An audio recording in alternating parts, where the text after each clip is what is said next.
হাৰমতিৰ পৰা বান্দৰদেৱাৰ 15 নং ৰাষ্ট্ৰীয় ঘাইপথৰ দুৰৱস্থাই জ্বলা-কলা খুৱাইছে সৰ্বসাধাৰণ জনতাক।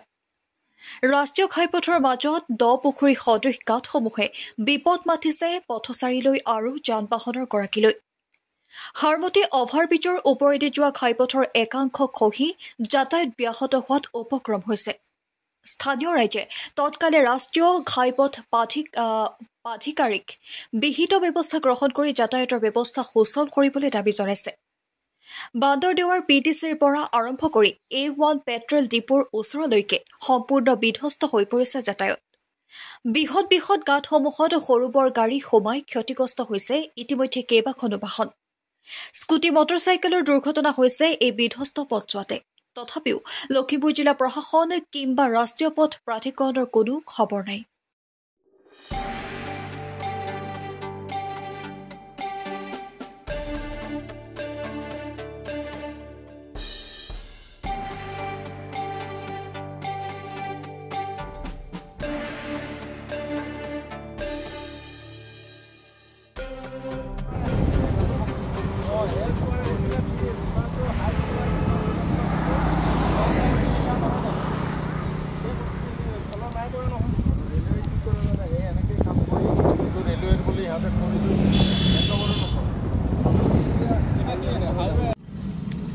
যোৱা বহুদিনৰ পৰা আমি লক্ষ্য কৰি আছিলোঁ যে এই স্থানটোত মানে যথেষ্ট খহনীয়া সৃষ্টি হৈ আছে আৰু তাৰ কাৰণে মই ইয়াৰ একেবাৰে ফটো উঠাই আমি ডিজাষ্টাৰ মেনেজমেণ্টলৈ পঠালোঁ। তেওঁলোকে নেশ্যনেল হাইৱেক ইয়ালৈ পঠাম বুলি ক'লে।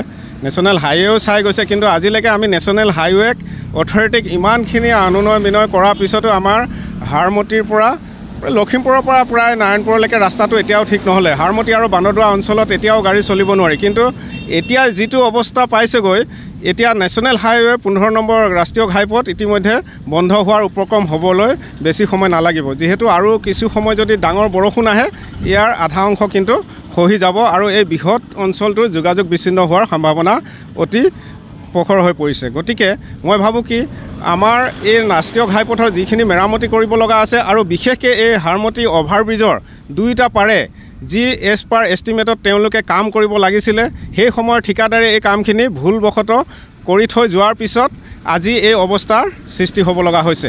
গতিকে ইয়াৰ উচিত তদন্ত কৰি ইয়াক সুন্দৰভাৱে আৰু সঠিক প্ৰাককলনত ইয়াক কামটো সম্পূৰ্ণ কৰি ভৱিষ্যতলৈ এই পথটো বিপদমুক্ত কৰিবৰ বাবে আমি আহ্বান জনাইছোঁ।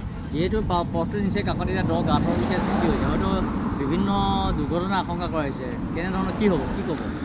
সাংঘাতিক দুৰ্ঘটনা ইতিমধ্যে কেইবাবাৰো হোৱাৰ পৰা বাচি গৈছে। যিহেতুকে অভাৰব্ৰিজৰ এই বিশাল ওখ অঞ্চলটোত ডাঙৰ ডাঙৰ গছ কিছুমান আমি লগাই আমাৰ নিজাববীয়াকৈ আমি সেই গছখিনিক ৰখাৰ পিছত এতিয়া এই যদি ইৰ'শ্যনটোও বাচি আছে, তেনেহ'লে এই গছজোপাই বচাই আছে। আপুনি দেখুৱাব পাৰে কেমেৰামেনক কৈ যে এই জেগাটো কেনেকৈ বাচি আছে এই গছজোপাৰ জহত।